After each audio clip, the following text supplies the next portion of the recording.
Hi, my loves. Dre, let it go from around the way, where we have culture, conversation, and community. In today's video, I'm coming to you all with a little something different. I am coming to you with something I want to call maybe community chats, right? Because I'm really big on community, conversation culture, the whole everything. Before I hop into this conversation and commentary, I want to just say very quickly, if you can like the video, let YouTube know that, hey, we like this content and I'm doing my biggest one. I'm asking nicely. So go ahead and like the video before we get into it. So, as some of you know, I we had a discussion about um Jonathan Majors, okay, and him and his white woman, and and how everything played out, and Iyanla Vanzant embracing him on the stage, and he's so sorry, and he's parading Megan Good around like his brand new black pocketbook. And so when I posted this video, um, brother Mikael came onto YouTube, and he left a comment. He is a subscriber. He is a part of the community, y'all. And he really gathered me. He gathered me in a way, not in a shady way, but just in a way that kind of piqued my interest, because he is an elder in the community, and he had different, talking points, right? And so we were able to kind of come together and further discuss my commentary, and then also to his thoughts and ideals, since he has lived experience. And I thought it would be really cool to just kind of communicate and talk freely.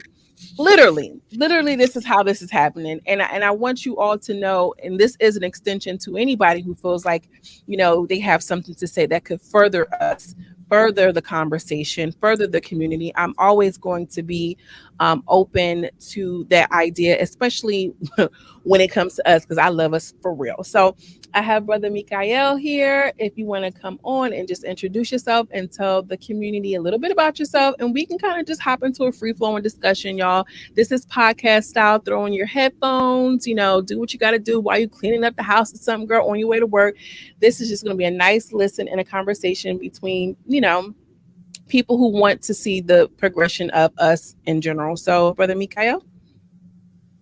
Thank you so much. First of all, Sister Dre, I want to thank her because um, sometimes I read the comments when I'm going through YouTube, and I don't do that a lot. As I'm 63 years old, so I'm an older black male, and I say that with humbleness, but certainly with pride too.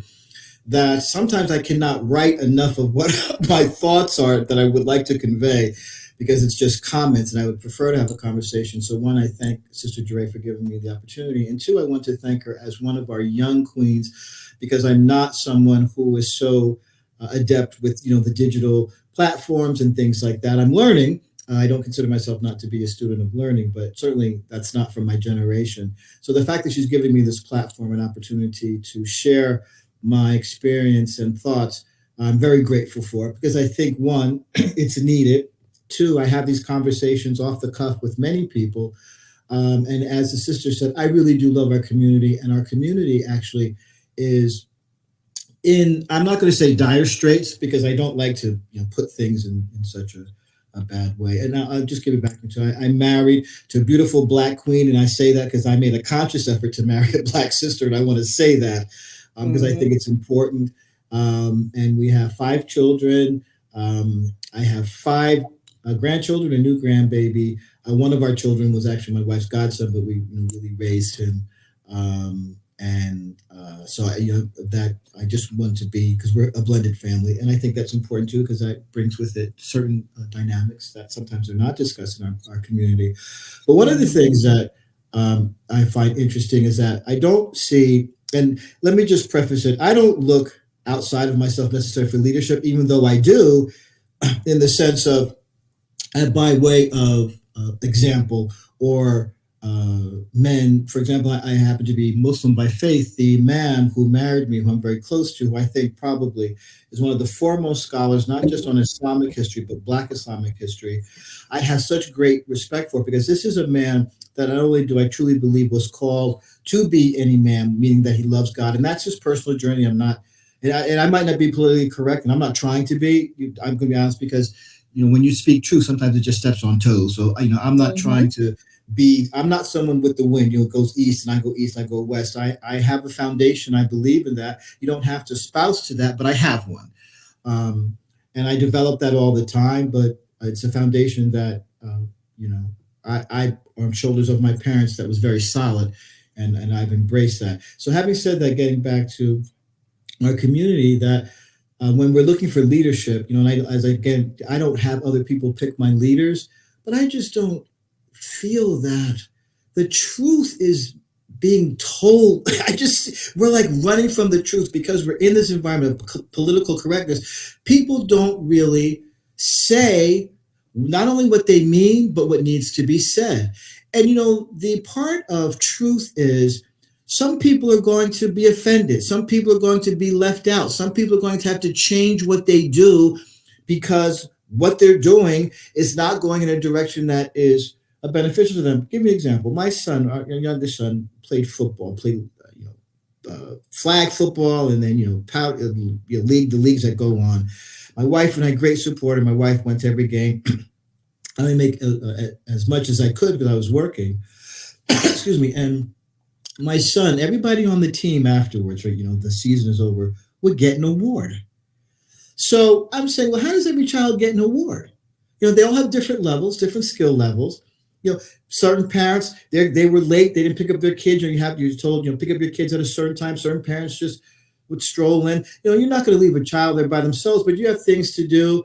And so at the end, every child gets an award, even if it was just participation. But then you think, but for the kids that showed up on time, right, that were in their uniforms, that followed the rules, that played hard, why does everybody get an award? Because I know when I was a kid, right, if you didn't play well kickball, they were just like, you can't be on the team. This is what you did. You either said, you know what, I'm going to play another game, or I'm going to come home and I'm going to practice and kick that ball till somebody picks me. It's life.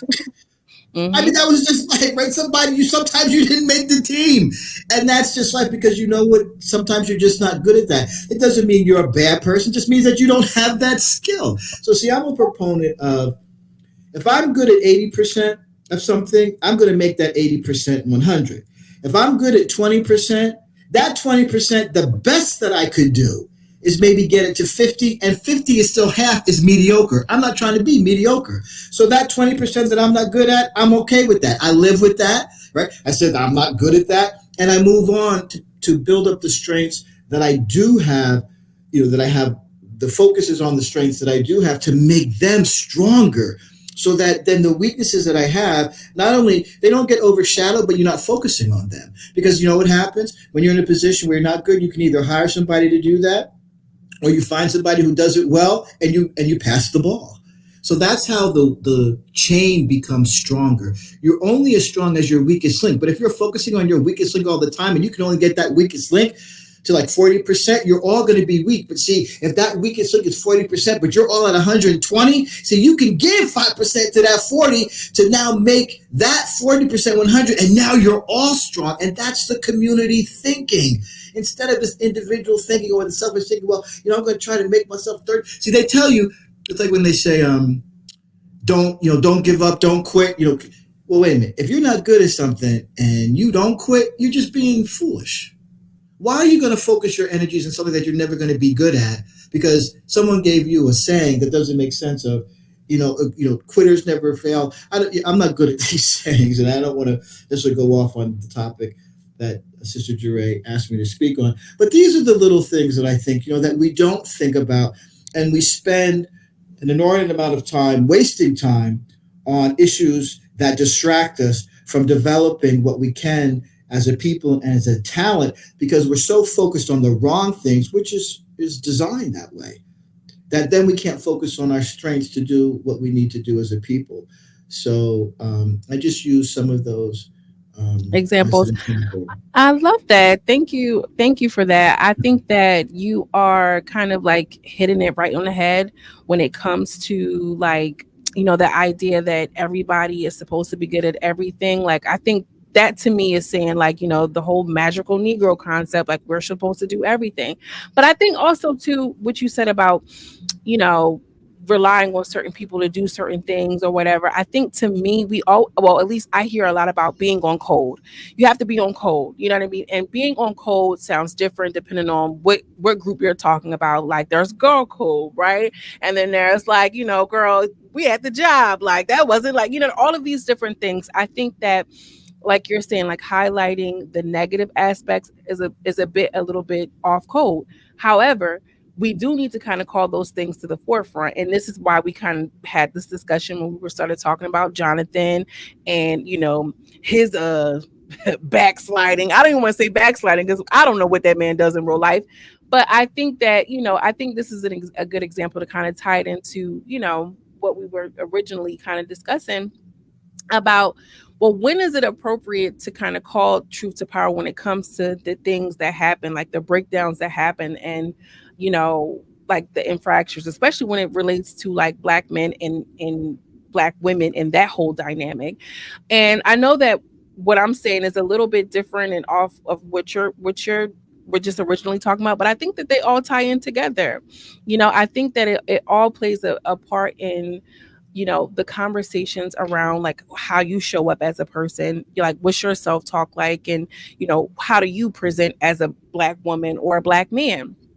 And when that's not checked at the door, when that's not healthy, you can't show up in that way, and then it's like a trickle down effect. But it's like, at what point do we as a collective say like, well, let's not focus on this, let's focus on this, or let's really kind of hold his feet to the fire, he did this or she did that. And I think that's where it becomes murky, is because it's like, okay, well, let's hold all of these different leniences, and okay, well, all right, well, so what, he made a mistake, and okay, and she was over here.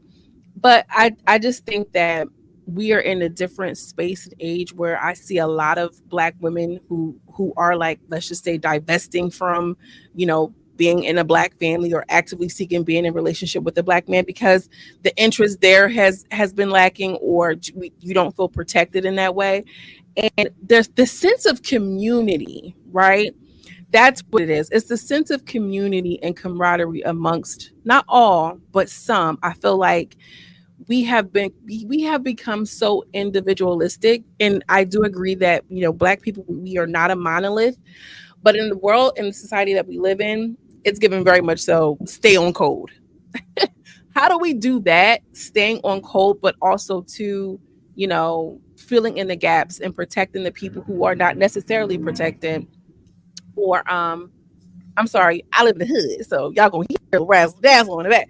But um, yeah, like what do you think about that? And I know that's kind of like a broad question. So in short, as it relates to um I'll just say black people who are platformed, and by that I mean black people who are very known, who are even if they're even in your community, what can we be doing differently to kind of like just bridge that gap a little bit?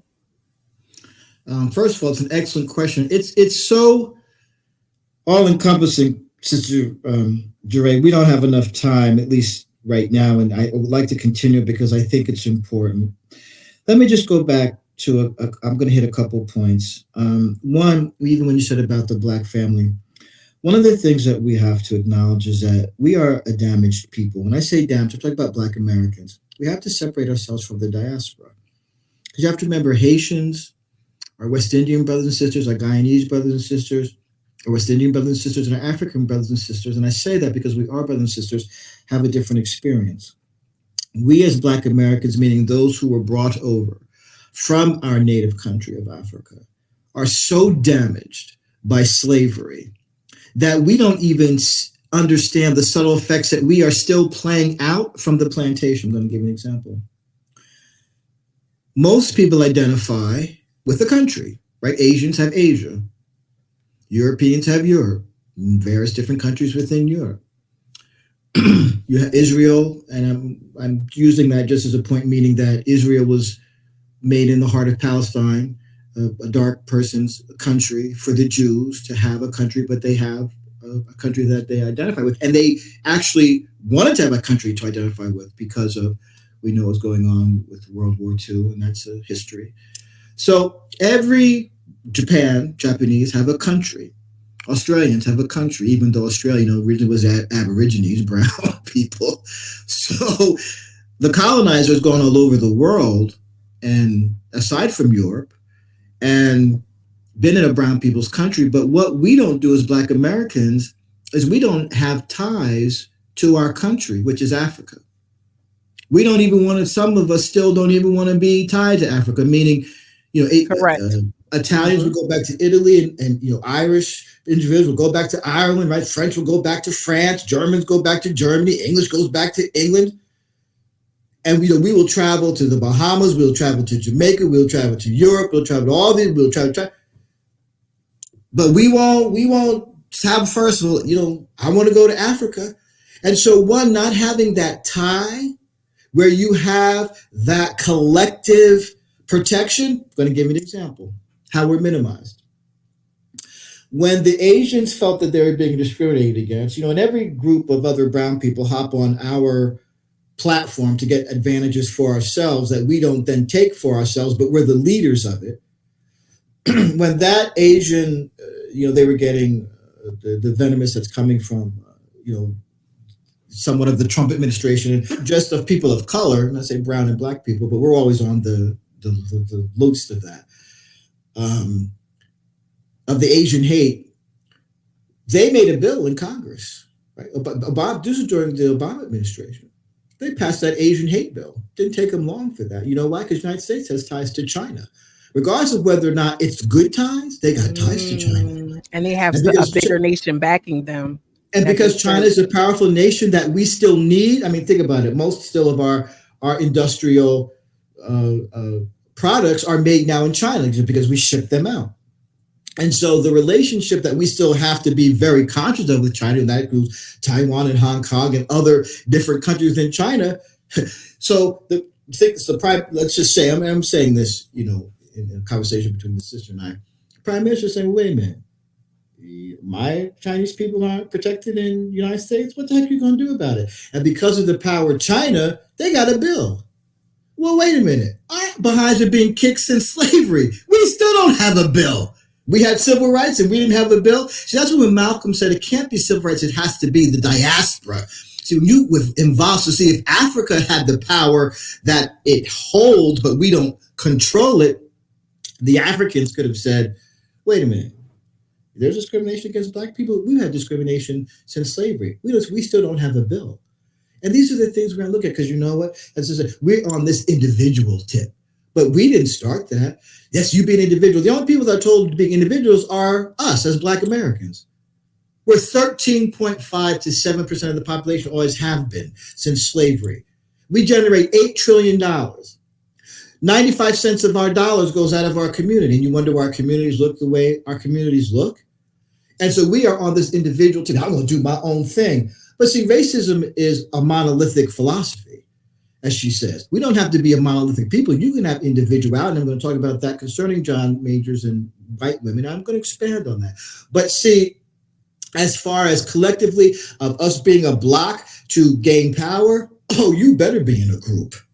Do you know that if spiders get together, and this is not from me, this is from George Fraser, one of our brilliant business brothers, if spiders web their weave close enough together, do you know that a spider can take down an elephant? A web.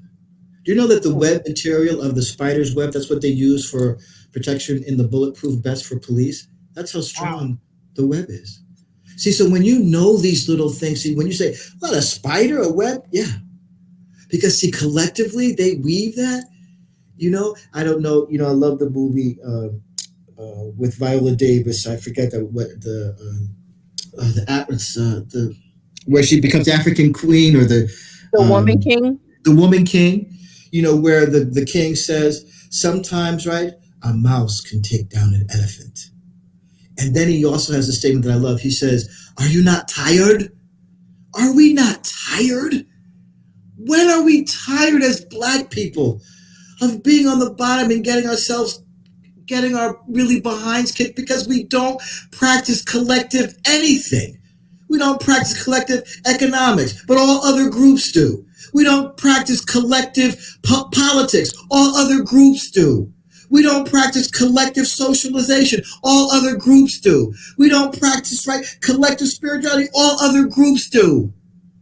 So when you talk about individualism, there's no other group that's practiced, but it is designed that way because we are the most powerful people. See, I'm not talking about. So let me clear something up too, because I'm going to talk to you all about racism, bigotry. Race is a construct that actually we didn't invent. Europeans constructed that. There's a scientist. I looked it up last week, and I'm sorry, y'all, but I looked it up. Who invented race as a construct?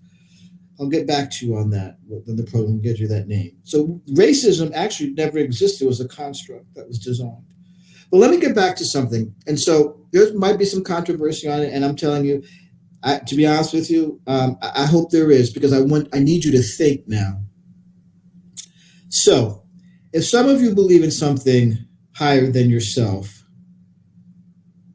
there has not been any dispute that when God, and I'm saying God, I'm Muslim, so I'm going to say, God, but we call him Allah. But I'm going to say, same thing, God. Allah is just God in Arabic. Even the Christians in Arabic nations call Allah God. So I want to actually make that clear too. So if he said that he fashioned the first man from the deepest, darkest part of the earth, well, what color is that? I'm not talking racism. I'm just talking about common sense. What color is Earth? And Right. if he says the deepest part of the Earth, what color is the deepest part of Earth? I'm going to use this. My father was raised in Virginia on a farm. Now, when Earth gets white, right, it's diseased. There's something wrong with it. Like, when your Earth is powdery like white, there's something wrong with it. But if you notice, the richer the Earth, the darker it is. So I'm just saying, logically, if man was formed from the deepest part of the earth, what color is that? Black is all colors. Everything comes from black. Everything color comes from black, even including white, because Correct. we have albinos. So think about it. So if everything comes from black, see, I'm just talking logic now for us to think, not to shy away from it. Well, what color do you think the first man is? It's not racism. Hi, my loves. I hope you guys are enjoying the commentary and conversation so far. I'm just popping in to say, hey, sister, make sure you are liking and subscribing to the channel if you are enjoying this conversation. Now, let's get back into it. That's just truth. Let me talk about racism. We as a black people cannot be racist when you hear, and I talk about the house Negro, and we still got a whole bunch of them around. Oh, well, he's a racist or she's a racist. Racism is an institution that is designed to keep a certain group of people or people, right, in a certain position of oppression. So think about it. There is no decision that any black person makes in America that changes anything for a white person. Nothing that we do changes nothing. Not their economic status, not their social status, not their spiritual status, right? Not nothing. But decisions that white people make affect us every day, don't they? So all I say to it, and I'm talking about even my white counterparts, because I speak, the way I'm speaking to Sister Dre, I speak this way I speak all the time. So I say, I can be prejudiced as heck. You're absolutely right, and I can be a bigot, but I can't be a racist. And so when we refer to ourselves as racism and words are power, I correct black people all the time. No, you can't, because we don't hold any power. And if you don't understand that, what racism is, because we have institutions that are still practicing racism in a covert way, then what you do is you fall into the trap of that. I'm kind of go along to get along. You're right, Mr. Colonizer. No, he's not right. He's trying to lead you down the path of you not even thinking for yourself because you don't understand the meaning of the words. You can look them up though. I agree, and I wanna jump in here. I want to let you cook because you're cooking right now, but I want to kind of jump in too because I do agree. I think that as a whole, as like, I think America does a really good job at gaslighting Black people. And a part of that is due to what you're just saying right now. If we don't really know and have the understanding of what that is, then it's easy to say, well, you know what? Yeah, you're right. Oh, you know what? There is black on black crime. Oh, you know what? We are not that like, you know, that smarter. And it really is just a lack of resources or lack of access that they have been doing over the course of generations. And I think that, you know, I love that you brought that up because I really feel strongly about the dynamic of like how we are viewed as Black Americans, or some people say foundational Black Americans. But I do believe in having a collective as far as being more open to everybody who is from and descendants of African people. That's important. I think that that's so important to dispute and oh and this and I'm and I'm. We all have our own things, but we all know how we are perceived. Now, it's different when you are living in a country that is primarily ran by other people who look like you. Like, Hmm. I would just be a woman in Nigeria, I would imagine, right? But if I were to, there's a lot of Nigerians who moved to London, and I'm sure that that young Black girl in London, maybe not always the same. We listen to different music. We've got different drill music and all of these different things. The fashions are different. The London girls give it up. That's true. But we would still have similarities.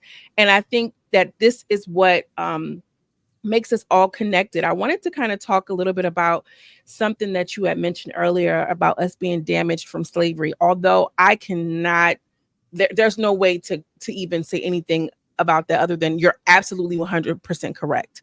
And there is a certain level of unlearning that goes along with that process. There is a certain level of grace too that we need to kind of have for one another, but to a degree now, because at some point I feel like, my grandmother has a statement, let grown people be grown people. At some point, you got to be grown and stand up and take control of your situation. And what I mean by your situation, 9 times out of 10, I'm talking about your mind and your mental, because a lot of things, are they start in the mind for me anyway. But you mentioned about being, damaged from slavery. And I wanted to kind of just jump in and talk a little bit about epigenetics. Because when we think about generational curses and things that are passed down to us and things that we just inherit as a people, we were disconnected from so many things, our language, our heritage, our culture. However, and we do, I'm not saying that we don't, y'all, but I just kind of wanted, I want to spin it on a positive way. So epigenetics is just the phenomenon that there are things that are unspoken that are passed down genetically. An example of that could be rhythm. A lot of Black people got rhythm. It's unexplainable. You know what I mean? I feel like it could be something as small as like that feeling that we all can get if we're in a room full of, white people and we see another Black person. We have the tendency to lock eyes and give that head nod. We have that kindred connection, even if I don't know you and I don't know you from a can of paint. And so epigenetics works as like when we feel, it can also work in the reverse. I know wherever I go, if I start seeing a whole bunch of American flags, I'm getting a little nervous. And I seen a lady on TikTok who said the same thing. Like I see a lot of young people are saying like, it's not just because of MAGA. We've been feeling like that all our lives. You get what I'm saying? And that wasn't passed down to me. I'm from the Northeast. Y'all know I spent some time in Birmingham and other southern states, but that's generally my makeup. Like I don't really, I just become aware of those things. It's a feeling. And I read or was listening to a book by a man named Michael Harriot. He is a columnist at the Griot. He wrote a book called Black as Fuck, and it's called the Unwhitewashed Story of America. If y'all can listen to this book, this guy is very, very smart, and he unpacks American history because it's in a way that we can see it from a Black lens versus a white lens. And one of the things that stood out to me was he talked about how they talk about us being just enslaved and we were slaves. No, we were people who came over here. We were human trafficked. That's in today's terms, girl. We were human trafficked. Okay. We were stolen people and forced to do all of these things. But something like our ability to grow rice and us having horticulture and having the understanding and knowledge of how these things grow, we literally single-handedly gave America its first cash crop.